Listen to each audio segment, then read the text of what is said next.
नमस्कार दोस्तों, स्वागत करते हैं आपका हमारे चैनल में। दोस्तों, धार्मिक और आध्यात्मिक कहानियां सुनने के लिए हमारे चैनल को जरूर सब्सक्राइब करें। दोस्तों, आज की कहानी का नाम है इसका कर्जा कौन देगा। बहुत पुराने समय की बात है। एक गांव में गंगाराम नाम का एक आदमी रहता था। गंगाराम बहुत ही भला आदमी था। वह हमेशा अपनी क्षमता की सीमाओं से भी बाहर जाकर लोगों की मदद करने का प्रयास करता रहता था। गंगाराम के 2 भाई, 3 पुत्र और एक बेटी थी। एक दिन दुर्भाग्यवश उस भले आदमी गंगाराम का देहांत हो गया। अंतिम संस्कार के लिए गंगाराम के सभी रिश्तेदार उसके घर पहुंचे। पंडित ने सारी रस्में पूरी की। उसके बाद अर्थी भी सजाई गई। गंगाराम को अर्थी पर लिटाया गया। पुत्रों और भाइयों ने अर्थी उठाई और आगे बढ़े। गंगाराम की बेटी यह दृश्य देख नहीं पा रही थी। वह वहीं जमीन पर लोट लोट कर रोने लगी। गंगाराम के अर्थी की अंतिम यात्रा कुछ दूर तक पहुंची ही थी कि एक बहुत बड़े सेठ ने उनका रास्ता रोक लिया। सेठ के साथ 2 लोग हाथों में बंदूक लिए खड़े थे। सेठ बोला, ये अर्थी यहाँ से आगे नहीं जाएगी।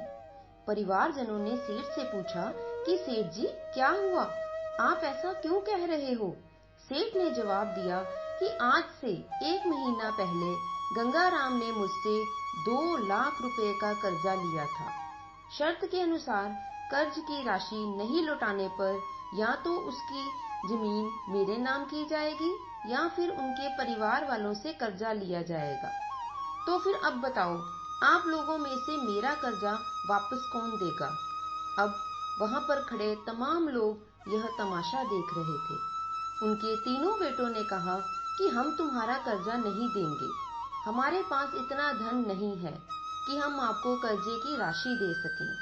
पिताजी का कर्जा था तो पिताजी जाने, वैसे भी अब वो इस दुनिया में नहीं रहे।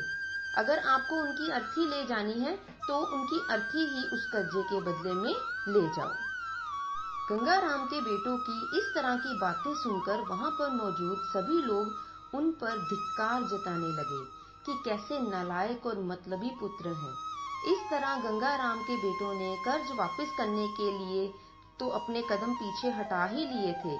तभी गंगाराम के भाइयों ने भी कह दिया कि जब बेटे ही कर्जा नहीं दे रहे तो हम किसी का कर्जा क्यों भरें। अब गंगाराम की अर्थी को वहां रुके बहुत देर हो गई थी। तभी वह बात गंगाराम की बेटी तक पहुंच गई तो वह भागी भागी अपने पिताजी की अर्थी तक पहुंची। तभी उसने देखा कि वहां पर अर्थी का एक पांव सेठ ने पकड़ रखा था। यह देखते उसकी आंखों में आंसू आ गए और उसने अपने सारे जेवर और जितने भी पैसे उसके पास थे वो सब सेठ को दे दिए। अपने हाथ जोड़ती हुई बोली कि सेठ जी, अगर ये सब जेवर बेचकर भी आपका कर्जा पूरा नहीं हुआ तो मैं मेहनत मजदूरी करके आपका कर्जा समय पर चुका दूंगी, मगर इस समय मेरे पिताजी की अंतिम यात्रा को मत रोकिए। उस सेठ ने अर्थी का पांव तुरंत छोड़ दिया और बोला, अरे नहीं नहीं बेटी, तुम्हें यह सब करने की कोई भी आवश्यकता नहीं है, क्योंकि सच्चाई तो यह है कि मुझे एक समय में पैसों की बहुत जरूरत थी। तब मैं बहुत गरीब था। उस समय तुम्हारे पिताजी ने मुझे 10,000 रुपए देकर मेरी मदद की थी। गंगाराम तो बहुत ही भोला और भला आदमी था। उसने मुझसे कभी भी 1 रुपया ब्याज तक नहीं मांगा था। आज मैं वही पैसे यहाँ देने आया था, लेकिन जब मुझे पता चला कि गंगाराम का देहांत हो गया है तब मैंने सोचा कि अब मैं ये पैसे किसे दूं ताकि पैसे सही हाथों में जा सकें। यह जानने के लिए मैंने ये सब नाटक रचा था। तुम्हारी बातों और अपने पिता के प्रति जिम्मेदारी को देखकर मैं बहुत ही प्रसन्न हुआ हूँ और मैं समझ गया कि पैसों की सही हकदार तुम ही हो बेटी। आज तुमने साबित कर दिया कि तुम अपने माँ बाप से बहुत प्यार करती हो। आपके पिताजी तो नहीं रहे, लेकिन अब ये कर्ज मैं तुम्हें वापस करके अपने सिर से कर्ज के बोझ को खत्म कर देना चाहता हूँ।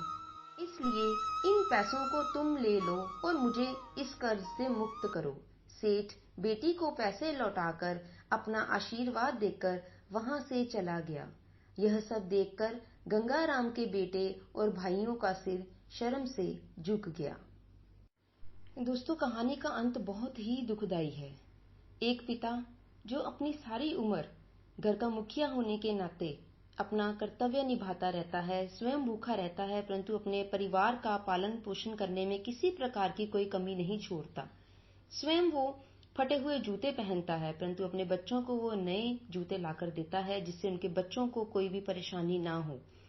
और उसके जीते जी तो उसका सम्मान करने के बजाय उसकी मृत्यु के पश्चात भी धिक्कार है ऐसी संतान पर जो ऐसी बातें करके उन्होंने अपना तमाशा स्वयं बनाया है। और आगे कौन आया? एक बेटी जिसने अपना फर्ज निभाया।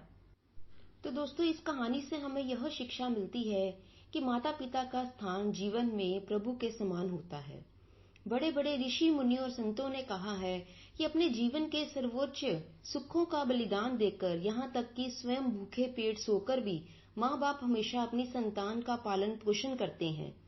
इसी प्रकार एक बालक के जीवन में सबसे महत्वपूर्ण योगदान माता पिता का होना चाहिए।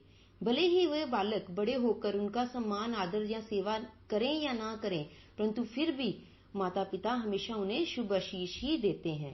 हमें जीवन में यह बिल्कुल भी नहीं भूलना चाहिए कि हम आज जो कुछ भी हैं वह हमारे माता पिता की ही देन है। हमारी कामयाबी और हमारे जीवन के इस सफर में बूढ़े माँ बाप ने अपने जी तोड़ पसीने की कमाई से जो उन्होंने मेहनत की है, उसका ऋण हम कभी भी अदा नहीं कर सकते। फिर भी एक पुत्र या पुत्री के रूप में हमें अपने कर्तव्य और दायित्वों को निभाने में पीछे नहीं हटना चाहिए। परंतु हमारी आज की युवा पीढ़ी कुछ इसके विपरीत ही चलती नजर आ रही है, जिसका प्रमाण आजकल के वृद्धाश्रम है। तो दोस्तों, हमें अपने माता पिता को प्रभु के समान ही मानकर उनकी सेवा करनी चाहिए, क्योंकि यदि हम अपने माता पिता की सेवा करते हैं तो प्रभु की सेवा करते हैं, एक समान ही है। इसकी एक साक्षात उदाहरण हमें गणेश जी महाराज जी से ही मिलती है, जिन्होंने अपने माता पिता के इर्द गिर्द का चक्र लगाकर ही पूरे ब्रह्मांड का चक्र लगा लिया था। तो बोलो शंकर भगवान जी की जय। हर हर महादेव। तो दोस्तों, आशा करते हैं आपको हमारी आज की यह कहानी अच्छी लगी होगी। यदि अच्छी लगी है तो इसे लाइक और शेयर जरूर कीजिए, और हमारी कहानियां रोज सुनने के लिए हमारे चैनल को लाइक, शेयर और सब्सक्राइब करना मत भूलें। अगली बार एक और नई कहानी के साथ आपके समक्ष उपस्थित होंगे। दोस्तों, बेल आइकन को प्रेस करना मत भूलें ताकि अगली कहानी की नोटिफिकेशन आपको जल्दी से मिल जाए।